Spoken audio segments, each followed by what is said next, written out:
Diogo Schelp e Marcelo Rocha, o Headline News recebe a candidata do União Brasil à presidência da República, Soraya Tronic. Durante 1 hora nós vamos falar sobre as propostas de campanha e o momento político do Brasil. Então, candidata, muito boa noite, obrigado por atender a Jovem Pan. E é bom receber a senhora aqui nos estúdios da Jovem Pan. A primeira questionamento que eu gostaria de fazer, a senhora, eu acompanhei o último debate, aquela brincadeira do o que é, a história da onça. Observei que na sua campanha agora a senhora colocou lá aquele arranhado da onça, né, das unhas da onça. Ficou, inclusive, nas redes sociais, muitos questionaram a respeito do que a senhora deixou de falar. Existe alguma coisa, pessoal? Quando a senhora falou para não provocar a senhora deixou de dizer alguma coisa importante em relação ao presidente da República? Boa noite, William. Boa noite, Diogo, Marcelo. Boa noite a vocês que estão assistindo a Jovem Pan. É um prazer enorme falar com vocês. Obrigada pela oportunidade de conversarmos, debatermos o Brasil de forma honesta, sincera, de forma educada, com urbanidade. A gente pode conversar sobre a nossa democracia. E eu não disse exatamente em relação ao que naquele episódio, William. Eu não disse exatamente em relação a que e a quem, né? Mas eu disse reforcem a minha segurança, né? Algo desse tipo que eu vou começar a falar. Na verdade, a questão é a seguinte: há 3 anos e meio eu exerço o meu mandato no Senado Federal. E no meu mandato eu tenho a obrigação de legislar e fiscalizar. Muitas coisas, obviamente, a gente fiscaliza, né? Principalmente a execução do orçamento do governo federal, dentre inúmeras coisas. E o que eu disse naquele momento é que o que eu quis significar naquele momento é que eu estou fazendo o meu trabalho e que eu estou acompanhando e estou fiscalizando. Tudo que eu tenho apurado, eu envio para os órgãos competentes. Mas, enfim, a provocação é muita veio coisa, muito né? Em função da proximidade que a senhora tinha com o presidente e em função do que nós vimos ali naquele debate. Era uma coisa realmente de distanciamento, né? E a senhora fez questão de pontuar. A senhora não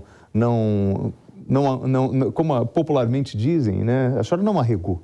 A senhora foi para cima, a senhora se impôs. E aí muitos falaram, na própria internet ficavam assim, mas o que ela deixou de falar? Por que conta pra gente? A turma da esquerda mesmo provocando a senhora chegou a acompanhar isso ou não? Acompanhei mais ou menos. Eu tenho evitado as redes sociais, primeiro porque eu tô com uma agenda muito intensa, né? E eu tenho evitado acompanhar porque, não sei se vocês viram, mas teve um estudo que identificou que em 2 dias após o debate, eu e a Simone fomos vítimas de muito ódio nas redes sociais. Isso não faz bem para ninguém, a gente sabe de onde vem. Então, eu evito. Onde vem? Eu evito. A gente sabe de onde vem. O gabinete do ódio? Tem muita gente do gabinete do ódio. Existe o gabinete do ódio? Robôs. Deve existir, né? Deve existir uma militância. Eu acredito que existe, sim, uma militância virtual que trabalha de forma bastante incisiva, de forma baixa, porque não ataca os homens da mesma forma, enfim. E é uma coisa pessoal, então? Tem algo de pessoal, porque nos ataca na nossa honra, sabe? Além do normal, do trivial das disputas e das questões de adversidades políticas. Vai muito além, mas muito além mesmo, William. E isso é inegável. Isso chamou a atenção de pesquisadores e tem aí, só vocês buscarem na internet que vocês vão encontrar. Isso hoje é fato público e notório, não tenho nem que provar, está aí para todo mundo ver. Então a gente evita, porque eu tenho mais o que fazer, sabe, William? Eu não vou ficar olhando para isso. Eu estou vendo que a sua agenda está muito corrida, a senhora sabe que nesse primeiro momento eu sempre gosto de levantar os assuntos mais polêmicos, até para a gente poder dar andamento às pautas importantes para o país. A senhora falou sobre a sua agenda, né? Hoje de manhã a senhora começou 8 horas da manhã, visita a Casa Hunter, acompanhada da Rosângela Moro. Aí depois a senhora, vamos seguindo aqui, a agenda da senhora. Começou 8 horas da manhã, aí a senhora teve gravação de programa às 10, 10 e meia, depois uma entrevista ao vivo online, uma outra entrevista às 18, 19 horas uma live, e agora a senhora está com a gente aqui. Em uma das suas falas, hoje, durante uma visita, a senhora falou sobre saúde pública. E a senhora fala sobre telemedicina. E a senhora falou o seguinte, que a telemedicina ela é mais barata. A senhora poderia me apresentar essa comparação entre o presencial e a telemedicina? Qual a diferença de custo de uma coisa para outra? Não, o que eu quis dizer naquele momento é que hoje nós já temos recursos simples, tá? Que simplesmente você pode fazer por uma ligação de telefone e você pode dar uma orientação. Nesse sentido, eu disse, não tenho os números exatamente disso e principalmente porque no nosso país nós não temos a conectividade que nós deveríamos já ter. Isso é fato, né? Nós estamos implantando aí, houve o leilão do 5G, vai um tempo para implantar. Mas sim, o que nós podemos fazer, o que um médico pode fazer e o que já deu certo na pandemia, sim, pode nos mostrar que, de repente, uma consulta online, uma orientação de um médico para uma pessoa que está distante, sim, por que não? Esse questionamento que eu estou fazendo à senhora é muito em função de falas que eu já ouvi, por exemplo, aqui em São Paulo, questionamentos sobre o custo mesmo desse tipo de consulta de forma remota, que não seria uma coisa tão barata assim, porque, na verdade, você tem a hora do profissional, você tem a tecnologia envolvida. Mas pelo SUS, pela tabela do SUS, hoje é muito barato, né? Pela tabela do SUS. E aí vamos a esse ponto, já que a gente falou em saúde pública. E a tabela do SUS? A tabela do SUS reajusta tem que ou ser. não? Lógico. Eu estive essa semana no projeto Bem TV para crianças com síndrome de Down. Isso foi lá em Cotia. Perdão, Projeto Bem TV. Já andei tanto. Bom, acho que foi Cotia. Você já encontra aí, é fácil. Vou dar uma olhadinha aqui, ver se eu acho ele. Então, a hora de um fisioterapeuta lá tá 5,75.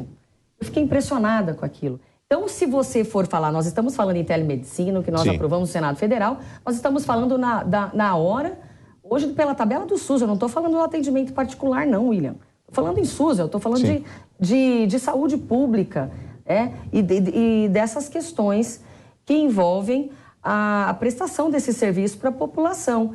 Então, pela tabela do SUS, vai sair muito mais barato ainda do que você ter toda uma estrutura.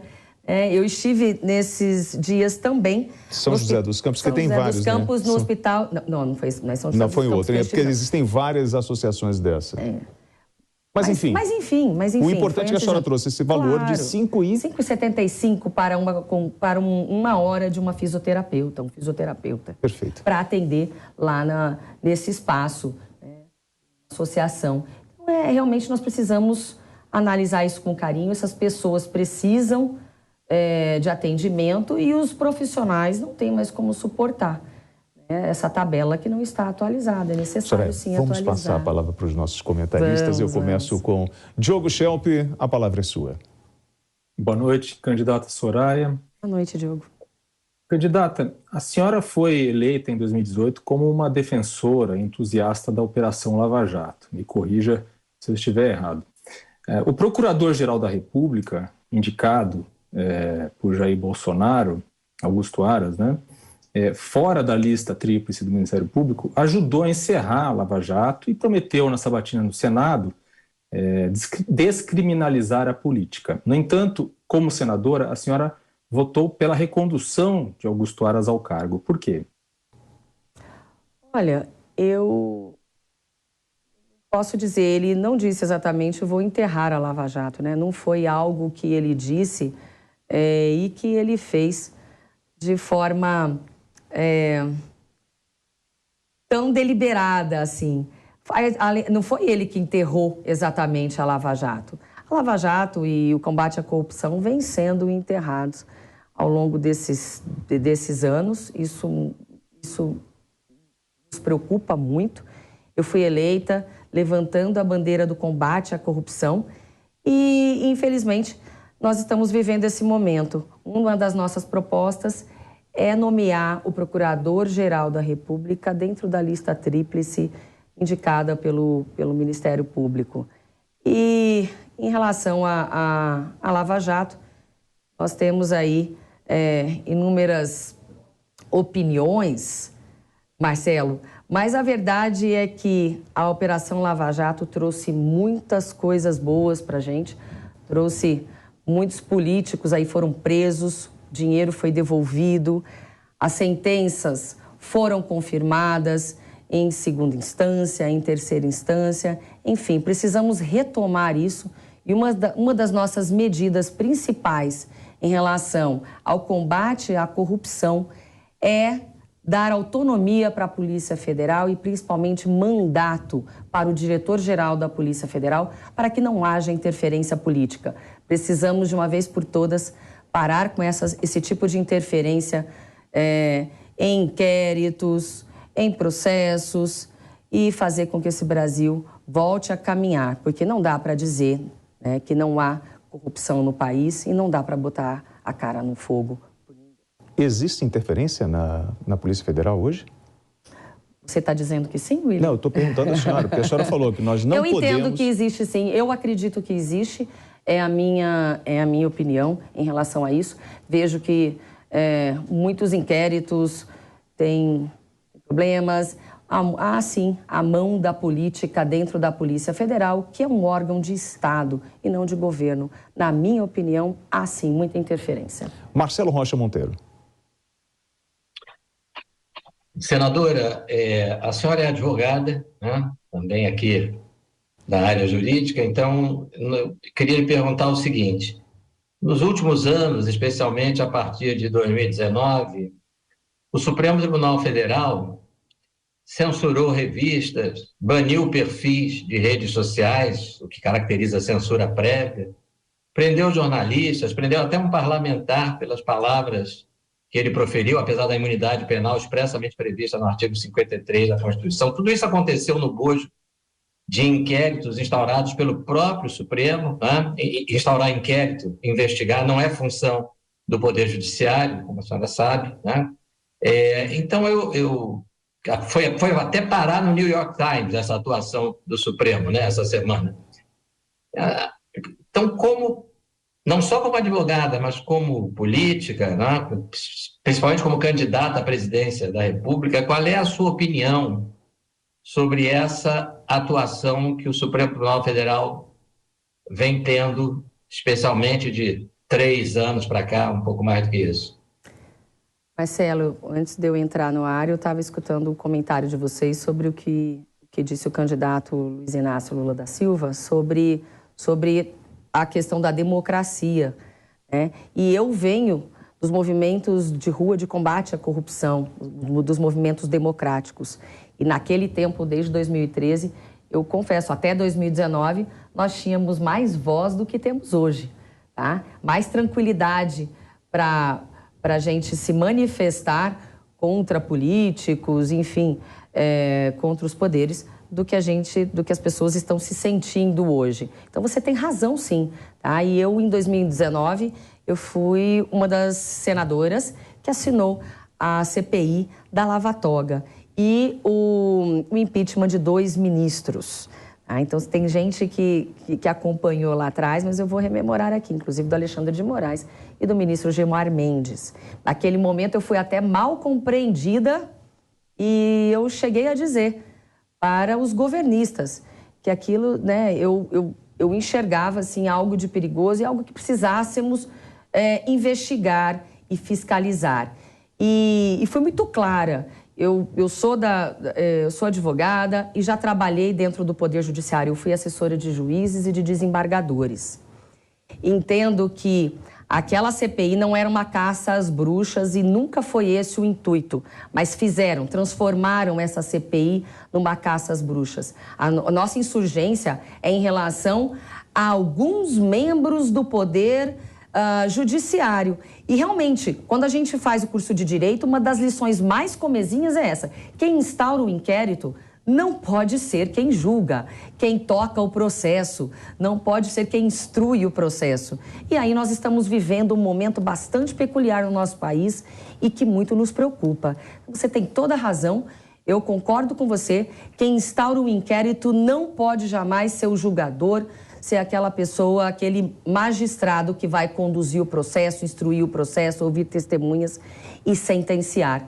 é o que a gente tem visto. Isso realmente, com todo respeito, isso tem que ser coibido, mas nós temos que coibir atos de alguns membros e não simplesmente generalizar de modo que as pessoas têm dito hoje, vamos fechar o STF. Pelo amor de Deus, gente, um pouco mais de, razoabilidade, sabe? Temos que ter racionalidade quando a gente vai tratar de coisas tão sérias como é a questão da democracia. Desestabilizar dessa forma e partir para cima desse modo, eu não entendo que seja o correto. Mas entendo sim que temos que cobrar. E o Senado Federal é a última palavra nesse quesito e se acovarda de uma forma que me deixa completamente, me deixa muito desestimulada, sabe?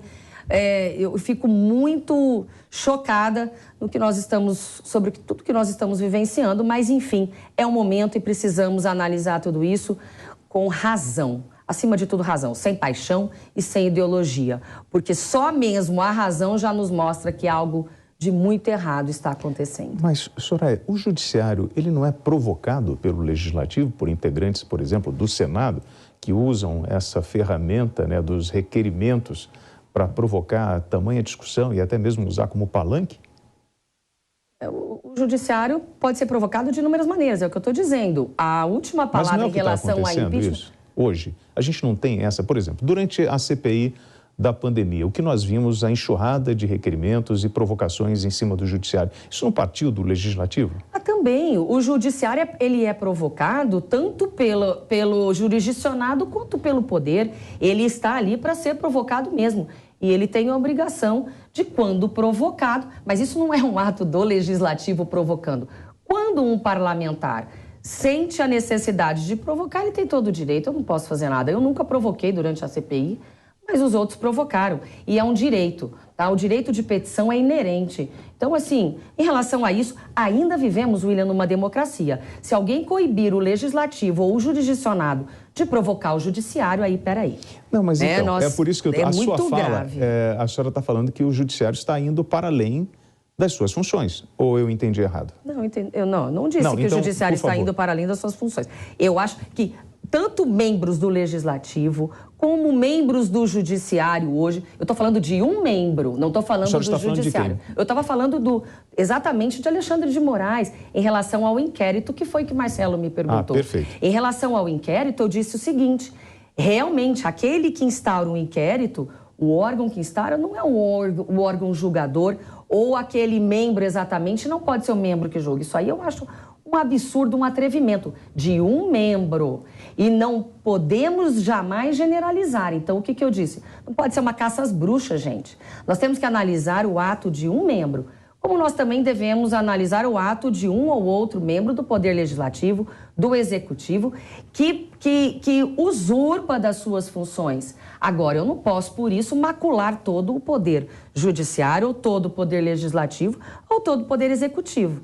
Agora, o que nós estamos vendo é o seguinte, sabe quando você perde a razão, e quando eu ainda estou na minha razão, eu posso ainda falar com você de um modo mais... firme. Agora, quando eu perco a razão e perco a educação, aí já não dá mais. É o que está acontecendo. Quando nós vamos para cima de um membro do poder, ou então, ao invés de ir para cima de um membro do Poder Judiciário, vai para cima de todo o Poder Judiciário, generalizando, e aí eu também perco a minha razão. Eu entendo que, por mais que Alexandre de Moraes tenha perdido a razão em certo ponto, também entendo que o deputado federal perdeu a sua razão, exagerou. E também entendo que muitas vezes membros do Poder Executivo perdem a razão quando desafiam dessa forma. E aí, quando todos abusam, aí fica difícil da gente dar razão para um ou outro. Nós perdemos a razoabilidade no discurso e no respeito às instituições. O verdadeiro conservadorismo. Este é o verdadeiro conservadorismo. A senhora é a favor do impedimento de Alexandre de Moraes? Eu já fui, naquele momento, em 2019, eu assinei e fui coibida, fui achincalhada nas redes sociais, inclusive por governistas. E aí eu já disse, eu antevi. E como várias outras pessoas, né? Mas naquele momento o que acontece? São as narrativas, são os enredos, são as distorções dos fatos. A gente tem vivido isso diuturnamente e de uma forma assim extremamente cansativa quando nós temos um país desrespeitando cada poder, membros de cada poder, desrespeitando membros de outro poder, e aí as discussões vão para as redes sociais, quando os diálogos devem ser, seguir a liturgia dos cargos. Tem hora que a gente não pode ultrapassar certos limites, mas infelizmente, na minha opinião, ultrapassam. Diogo Schelp. Senadora candidata, seguindo ainda nessa linha em relação ao STF, em relação a situações em que alguns membros superam, extrapolam suas atribuições, o que, como presidente, a senhora poderia fazer para mudar essa situação, evitar esse tipo de ativismo? A senhora propõe alguma mudança, por exemplo, na forma como os ministros são indicados, o tempo de mandato? O que a senhora propõe? Sim, em relação a ministros, um período de mandato, vamos colocar aí 10 anos. 10 anos que seja. Mas uma questão que também incomoda bastante é a questão de suspeição e impedimento. Nós tivemos dias atrás processos atinentes como parte do presidente da República que foram distribuídos para o ministro André Mendonça. André Mendonça é amigo íntimo. Então, aí nós já temos uma legislação que coíbe esse tipo de coisa, mas nós estamos vivendo realmente tempos estranhos, muito estranhos nesse país, porque a legislação você tem que desenhar hoje em dia. Então, não há muito o que se fazer, mas assim, a gente tem que pedir, muito pedir para que se cumpra a lei. Nós chegamos no momento em que temos que fazer uma lei para que se cumpra a lei. Temos que mexer na Constituição, obrigando que se cumpra a Constituição. Está esquisito demais. E eu acho assim, o primeiro lugar, Diogo, é ter um diálogo, um diálogo, assim, agir com urbanidade, respeito, educação. Está faltando muito isso. Está faltando coisas básicas do trato no dia a dia com as pessoas. Eu tenho ido a muitas entrevistas, então, independente da minha ideologia ou não, nós estamos aqui discutindo o Brasil.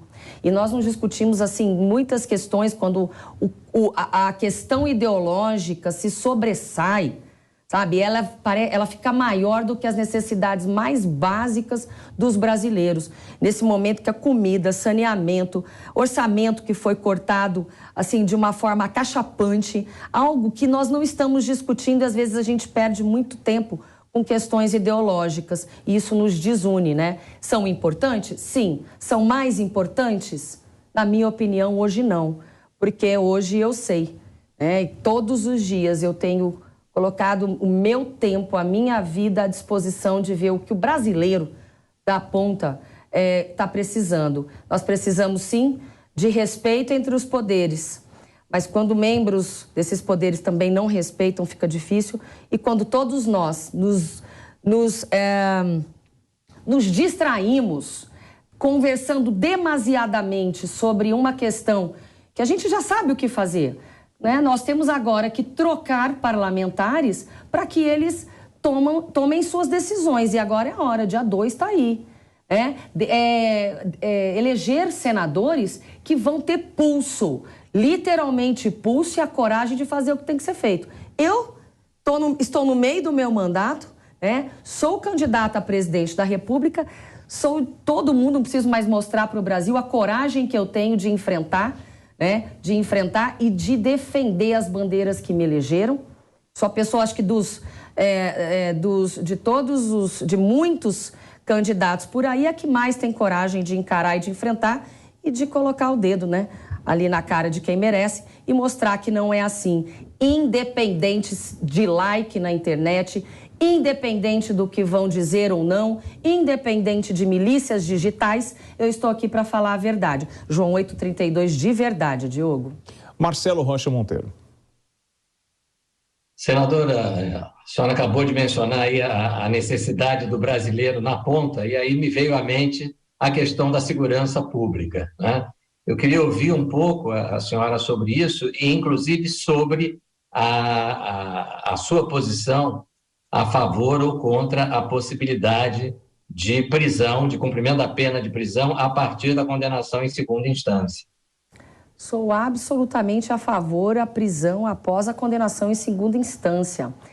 Marcelo, é só você me olhar em 2018, as bandeiras que eu defendi em 2018, eu sou a mesma pessoa, absolutamente coerente e fiel a tudo isso. E sou, sim, a favor do combate à corrupção. Esse país está numa situação, vexatória. Vexatória. E em relação à segurança pública, né? Eu tenho compromisso, votei a favor da pauta armamentista, e a pauta armamentista, para civis, nós sempre analisamos da seguinte maneira, que o brasileiro se sente inseguro. Pensa bem, por que é que ele se sente inseguro? Porque ele não tem segurança pública. Então, depois de 4 anos de governo, os brasileiros continuam se sentindo inseguros. Os cortes foram também feitos dentro da segurança pública e eu fui eleita por profissionais da segurança pública, invisto muito, indico muitas emendas para o meu estado. Eu vivo num estado que é de fronteira, bastante perigoso, e nós vemos essa situação assim bem difícil para os profissionais deste setor. Índices de suicídio altíssimos, índices de separação, polícia civil, polícia militar numa situação, nos estados, assim, uma situação terrível, com coletes à prova de bala vencidos, sem dinheiro para gasolina, sem treinamento,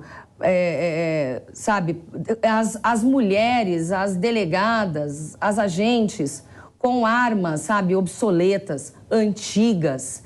Então, este é o país que nós temos, este é o saldo da nossa vida, né? E uma das coisas que eu vou fazer, eu vou repetir, é dar autonomia para a Polícia Federal. Autonomia para investigar, sabe? A mão da política não pode estar ali dentro de órgãos que têm o dever de fiscalizar, o dever de investigar e mandato para o diretor-geral da Polícia Federal, de no mínimo 2 anos, intercalado com o da presidente da República. Eu desafio qualquer candidato à presidência da República fazer o mesmo que eu estou aqui me comprometendo.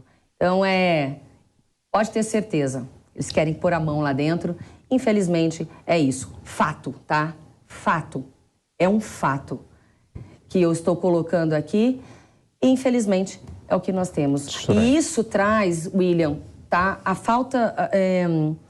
falta de investimento dentro na segurança pública traz danos reflexos, inclusive, para a nossa economia. Como é o caso de turistas que não vêm ao Brasil. Não vêm ao Brasil por quê? Por conta da insegurança.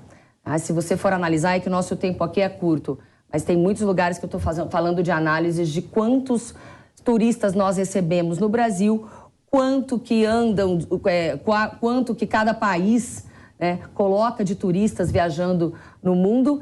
E, assim, os nossos números são pífios, vergonhosos. Por quê? Principal motivo, falta de segurança. Enfim, então, fatos. Ainda falando sobre segurança pública, a senhora fala muito das polícias dos estados, né, de responsabilidade dos governadores, e fala em dar autonomia à Polícia Federal. Hoje nós temos aqui a 8ª maior organização criminosa do mundo, que é o Primeiro Comando da Capital, teve sua origem aqui em São Paulo. Os narcotraficantes estão espalhados pelo Brasil inteiro, com várias facções, Comando Vermelho, Terceiro Comando, ADA, Amigos, Família do Norte, enfim. E temos os milicianos, que ocupam parte do território do Rio de Janeiro. E nessa disputa de território, o Estado se torna não operante. Nós tivemos, inclusive, decisões impedindo a entrada da polícia dentro das favelas do Rio de Janeiro.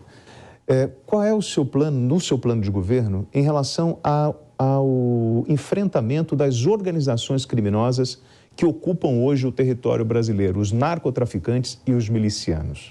Olha, vocês lembram quando houve intervenção no Rio de Janeiro? quando há necessidade, a gente tem que colocar a mão. Não adianta deixar o país nessa insegurança. A senhora é a favor, então, de intervenção federal? Se for necessário, sim, tem que proteger o cidadão brasileiro. Não vou proteger o miliciano de forma nenhuma, não vou proteger o narcotraficante jamais. Agora, tem que pôr ordem. E assim, e outra, acima de tudo, dialogar com os governadores. Diálogo é essencial. Nós temos reclamações assim de governadores que têm dificuldade de serem atendidos pela presidência da República, tem dificuldade de diálogo. E dificuldade de diálogo é algo constante. Agora, nos últimos 3 anos, todo mundo reclama, tudo vira uma briga. É importante, depois do dia 2 de outubro, depois da eleição para presidente da República, tem que acabar tudo isso. Aí todo mundo trabalha para o país, para a população. Então, eu fui eleita em 2018 sem o apoio de nenhum prefeito do meu estado, sem nenhum apoio de prefeito do Mato Grosso do Sul. E o que eu fiz? A primeira coisa que eu fiz questão de indicar foi emenda para os 79 municípios. Não importa a ideologia, não importa o que pensa o prefeito, ele foi escolhido, passou pelas urnas, foi eleito por aquela população. O meu compromisso é com a população. Ele é um representante legítimo daquele cidadão. Então, eu tenho que dialogar com ele, independente do que eu pense dele ou não. Então, é assim que a gente tem que agir, mais pragmatismo, menos mimimi, menos chororô, porque é um chororô, um mimimi, um vai dali, um vai daqui. Olha, parece que é feito de cristal tudo ali dentro do Palácio do Planalto, ninguém pode falar nada, sabe? Então, assim, é difícil. Um país desse tamanho, dessa magnitude, com bandidos armados até os dentes, nós estamos aqui de chororô e de mimimi. Não dá, não dá. Então, assim, eu sou de muito diálogo, mas, olha, me perdoem, nós estamos vivendo momentos realmente, vocês brasileiros aí, vamos colocar a mão na consciência, porque não dá mais para ficar nessa história ideológica, sabe, que nos distrai, sendo que tudo que é sério nesse país está passando pela porteira, está passando igual a boiada. Diogo Schelp. Emendas parlamentares, eu gostaria de falar sobre orçamento secreto, um dos temas aí polêmicos, inclusive no último debate, né? Consta que nos últimos 3 anos a senhora decidiu sobre a destinação de mais de 90 milhões de reais em emendas de relator, né? Cujo uso, como a senhora já explicou, tem sido desvirtuado, né? Porque já que antes elas serviam para fazer ajustes, pequenos ajustes no orçamento. Qual foi o critério para que a senhora fosse escolhida para fazer a destinação desses recursos? Bom, o critério você tem que perguntar para o governo federal. Eu simplesmente trabalho dia e noite e dia. Vocês viram a minha agenda. Sou uma pessoa que incansável. Olha a hora que nós estamos aqui e amanhã eu começo cedo. Você vai olhar a minha agenda desde o dia que eu tomei posse e você vai ver que eu não tenho um dia de férias, um dia de descanso. Todos os dias, 31 de dezembro, eu estou peregrinando, literalmente, pela esplanada dos ministérios. Eu converso, eu dialogo com ministros, secretários. E sim, a minha obrigação é buscar todos os centavos que eu consegui levar para o povo que me elegeu no Mato Grosso do Sul. Então, eu faço isso. Se existe um programa dentro de um ministério, por exemplo, para idosos, que me dão laptops, carro, celular, qualquer coisa que eu possa levar para o meu estado, eu vou sim buscar. E eu ajudo muito. Fui governista, ajudo muito. Sou ali, ó, como é que é? Pé de boi que falam, né? O que precisar de mim e que tiver coerência, os ministros sabem que podem contar comigo. Ligam, senadora, dá para a senhora pedir vista de um projeto de lei que está caminhando lá dentro da comissão X, por exemplo? A senhora pode nos ajudar? Quando tem coerência com as pautas, eu ajudo. Então, eu tenho trânsito, eu converso e eu trabalho. Cada centavo é um direito meu. E um direito meu também vem uma obrigação, a obrigação de dar publicidade. É um dos princípios da administração pública, artigo 37 da nossa Constituição Federal. Então, eu cumpro religiosamente, tanto que estava nas mãos do presidente da República e foi concedido por mim e não por ele, né? Não foi dado pelo poder Executivo. Eu dou publicidade aos meus atos e desafio o presidente a levar as fichas, as fichinhas. Ele levou a da Soraya, que a da Soraya já era pública, está na mão da mídia, está na mão de todo mundo, está no meu site, está em todo lugar. Eu desafio ele levar todas as fichinhas na quinta-feira de todos os parlamentares. E sim, a obrigação de dar publicidade à execução do orçamento é dele. Quem executa o orçamento se chama Poder Executivo. Vamos lá? Novamente, quem executa o orçamento é o Poder Executivo. Então, é o Poder Executivo que tem que dar publicidade e transparência na execução do seu orçamento. Ele que indique o nome dos parlamentares e que nos explique quais foram os critérios. O meu critério é trabalho. Marcelo Rocha Monteiro. Senadora, eu queria ouvi-la sobre a questão do aborto, né? Qual é a sua posição a favor da liberação, a favor de manter a legislação como está, ampliar, restringir, enfim, o que é que a senhora pensa sobre isso?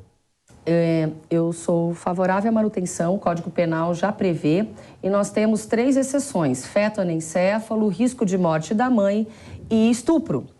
Essas exceções já estão abarcadas na nossa legislação e são suficientes para resolvermos os problemas que temos. Temos que tomar muito cuidado, sim, sempre, porque essa é uma questão de vida. E eu sou cristã, sou a favor da vida sempre, sempre, sempre. Agora, essas exceções foram cuidadosamente estudadas, né? A questão do feto anencéfalo e tudo mais.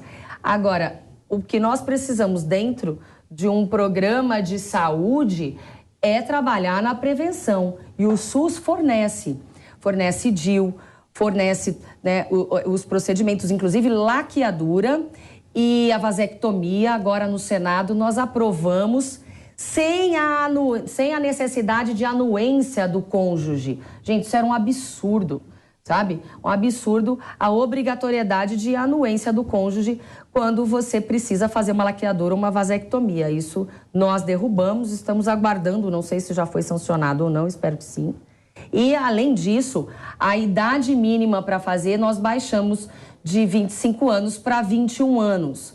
Então, isso já vai ajudar sobremaneira. É muito melhor você evitar a gravidez do que você ter que discutir essas outras questões. Mas nós também temos juízes usurpando, né, os seus poderes, mas, enfim, eu acredito que seja o suficiente se nós conseguirmos apenas cumprir o que já está na legislação, está de bom tamanho. Essa é uma questão profunda, eu sou a favor da vida e o Estado é laico, mas, né, eu tenho que cumprir a lei, independente de quem quer da opinião tua, né, interna, que seja de cunho religioso ou não. O que importa é que você cumpra a lei, é uma obrigatoriedade nossa, né? Senhora, você falou que está trabalhando muito, né? Eu acredito que você está visitando muitas comunidades e vendo de perto a situação do brasileiro. Voltamos para o mapa da fome. A esquerda aproveita, inclusive, essa narrativa para falar do número de pessoas que passam fome no Brasil. E existe essa preocupação em relação a essas pessoas que estão enfrentando dificuldade. O Auxílio Brasil, ele continua, se a senhora for eleita? Qual é o seu programa para essa população? Programa habitacional, de auxílio? O que a senhora tem hoje para oferecer a essa população carente? Pois é, a população carente parece que foi esquecida, né? Por mais que tenhamos, a proposta do governo federal veio de R$200 para o auxílio emergencial, nós lá no Congresso exigimos aumentar, foi uma discussão enorme, mas nós conseguimos ir para R$600. A peça orçamentária do governo federal agora veio para o ano que vem R$405 e não R$600, como diz o atual presidente da República e candidato à reeleição. A peça orçamentária, é fato, só abrir a peça orçamentária, R$405 é o Auxílio Brasil e não 600, como ele diz. Não sei qual milagre que ele vai fazer, mas ele, como ele disse, que quem manda no orçamento é o Congresso. Então, se o povo depender do Congresso mesmo, né? Que não é bem assim como foi dito, mas aí nós iremos sim manter em R$600. Agora, como presidente da República, não é porque tivemos a virada do ano, tivemos uma noite de Réveillon, que no outro dia as pessoas não vão passar fome. Por mais que eu seja liberal na economia, eu entendo que o Brasil é algo à parte dos países de primeiro mundo. Nós não somos primeiro mundo. Nós estamos caminhando e eu, pelo menos, olho para um horizonte e vejo um Brasil liberal, o que não é, né?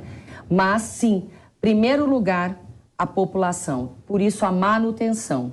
E aí nós vamos ter que cuidar e apertar os cintos, que não foram apertados, né? Até porque a senhora está num pós-pandemia e enfrentando uma guerra na Ucrânia. Pois é, mas com certeza. Mas assim, né, é importante que a gente tenha aqui muita consciência de que não é só isso. Dos outros países, nós fomos aí, ó, ficamos abaixo da Turquia e Argentina nos 2 dígitos de inflação.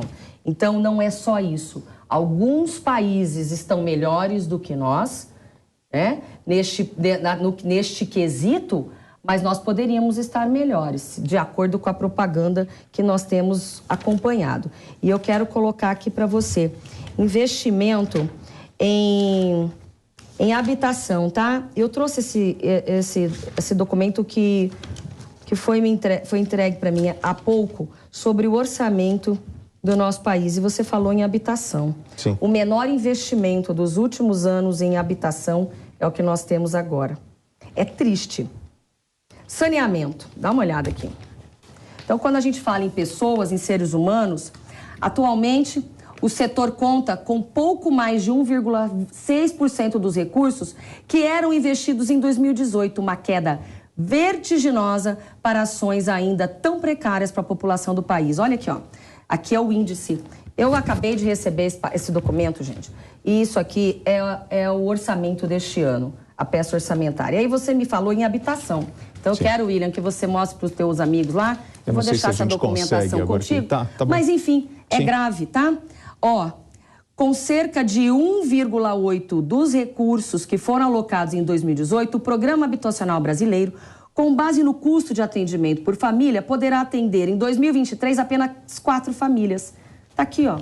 Esse é o gráfico que você tem de presente para vocês. Eu pergunto à senhora, e por que a senhora acha que aconteceu isso? Má gestão ou problemas de infraestrutura que nós enfrentamos em função de pandemia, de guerra na Ucrânia, lockdown na China, de crise mundial? O Brasil não arrecadou mais, não aumentou o nosso PIB? Mas nós não tínhamos que fazer Mas não aumentou escolhas. o nosso PIB? Nós não estamos com deflação? O ministro não está falando que os índices são maravilhosos? Que o desemprego diminuiu? Eu que te pergunto. Tem guerra na Ucrânia? Teve pandemia, sendo que os índices... Eu estou te mostrando gráficos. E os índices que o governo está falando são outros. Aí eu te pergunto, você me falou de desastres e aí não é o que a gente está vendo. Então tem uma incongruência, William, em algum lugar.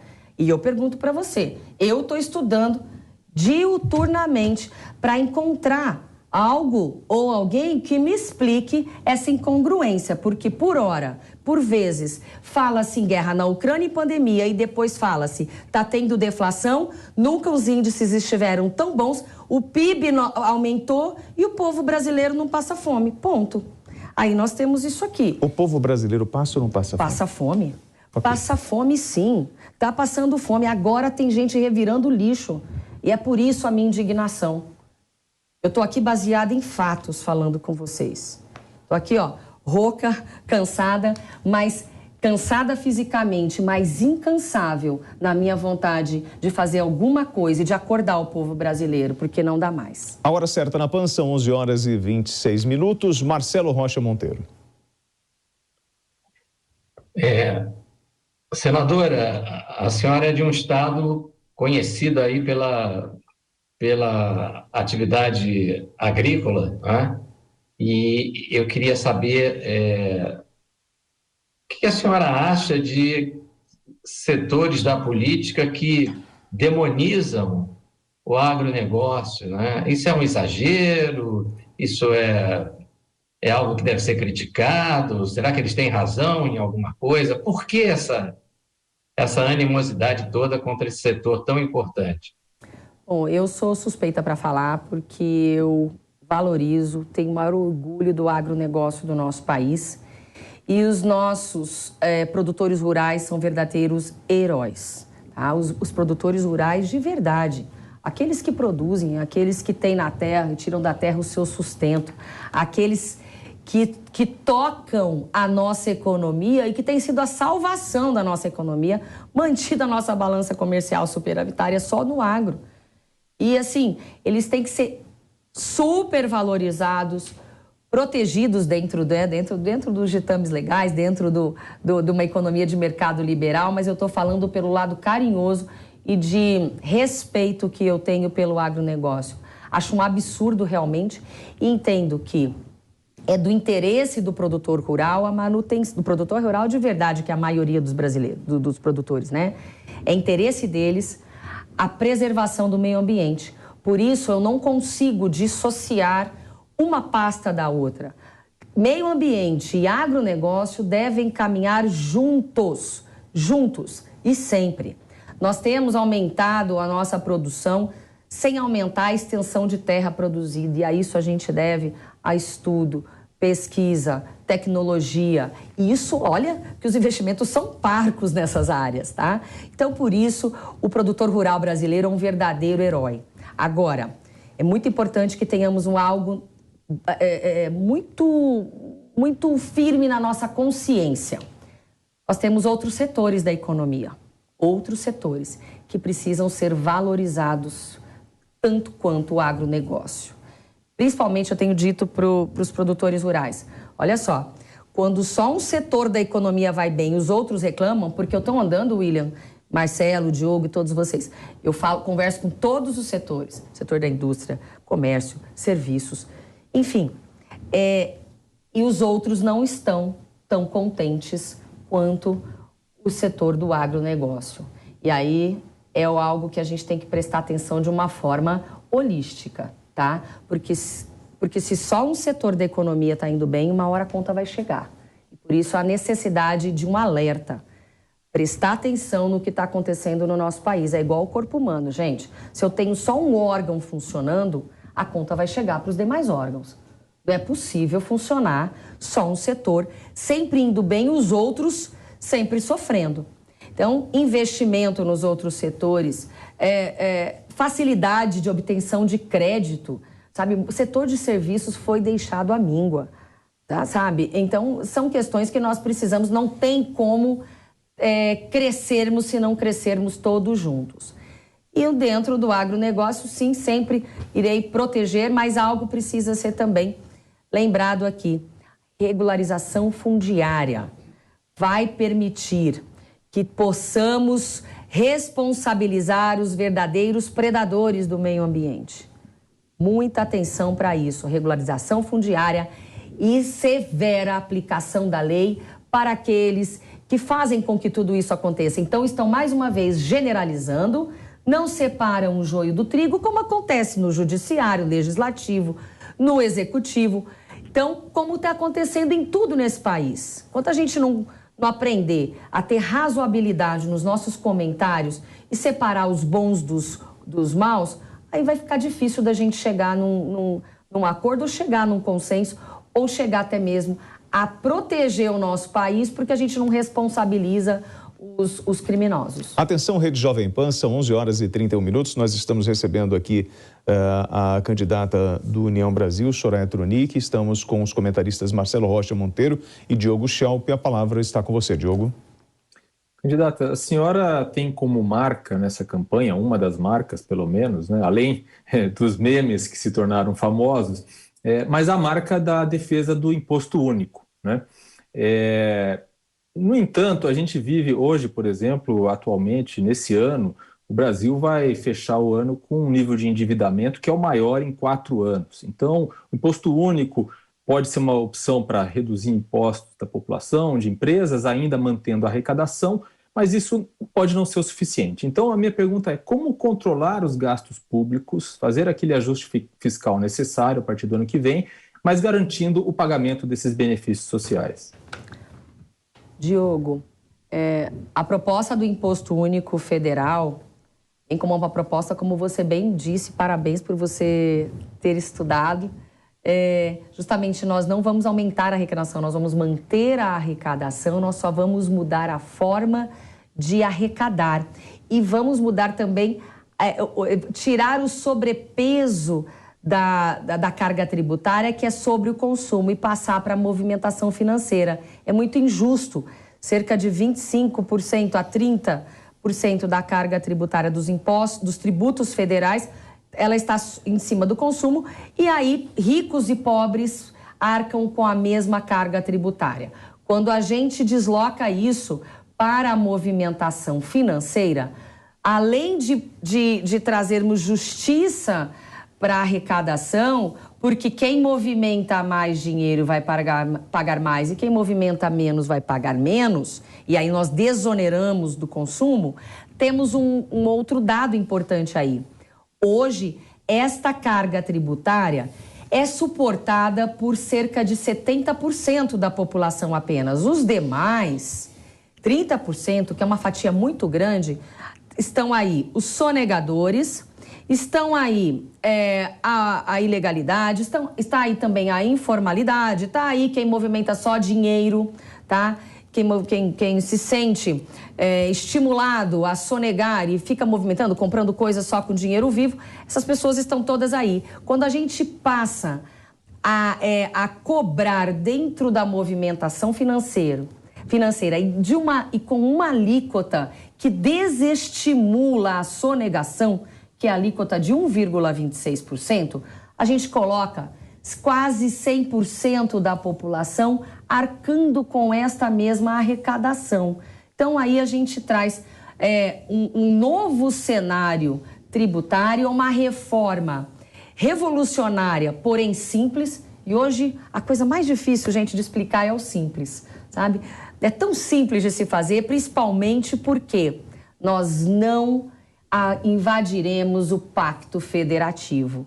Ao contrário do que tramita lá no Congresso, a exemplo da PEC 110, que tem governadores e prefeitos que são contra, a nossa reforma é exatamente dentro apenas dos tributos federais. E nós não mexeremos nem um pouco, em nem um centavo sequer, nas remessas para estados e municípios. Então, não há como se preocupar.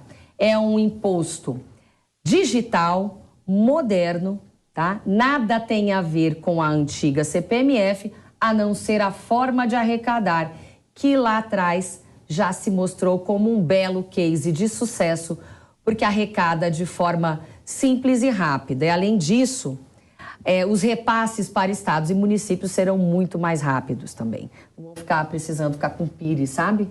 Para que chegue logo o repasse.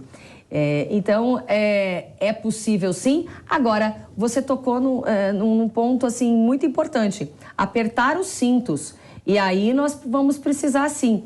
O teto de gastos tem sido só para custeio e com pessoal, que aumentou muito nesse governo. O gasto com pessoal aumentou muito. Então, é isso que nós temos que tomar cuidado e fazer muitas questões aí, de dizer que enxugaram a máquina pública e diminuíram ministérios. Na verdade, só tiraram o nome lá o letreiro. O letreiro. Só mudaram o letreiro, porque a estrutura não mudaram, não. Só virou uma secretaria, mudaram só a fachada, o letreiro. Então, não é isso que nós vamos fazer, não é nada para inglês ver, não. É para brasileiro sentir mesmo o que é que tem que ser feito e passar a sentir no bolso. O Brasil está um caos, gente, um verdadeiro caos. Por falar no que tem que ser feito, vamos falar de soberania nacional? 2013 a gente começa o projeto Gripen, a compra de caças. 2014 a gente concretiza. 2026 a gente deve receber todas as aeronaves. Nós temos o projeto do submarino nuclear. E aí eu pergunto à senhora, o seu projeto para as Forças Armadas para a soberania nacional? Olha só, de extrema importância. Eu moro num estado de fronteira, como eu disse, né? Nós temos lá o CISFRON, o Sistema de Monitoramento de Fronteira, que também nos dá essa segurança. Eu conheço os dois projetos, já estive neles, estive lá no submarino e todos reclamaram da falta de investimento e dos cortes. São projetos que que caminham há muitos anos, são projetos longos, que envolvem um investimento muito grande. O caso do submarino, tem investimento, tem uma parceria com a França.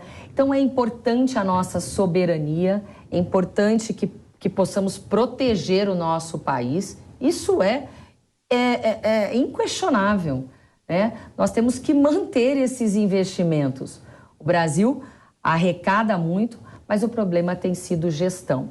E por onde eu ando, por onde eu caminho, por onde eu converso, só ouço reclamações e pedidos de, pelo amor de Deus, lá dentro da Comissão de Relações Exteriores e de Defesa Nacional, mantenha, senadora, pelo amor de Deus, nas emendas de comissão, os nossos investimentos, porque senão nós vamos parar.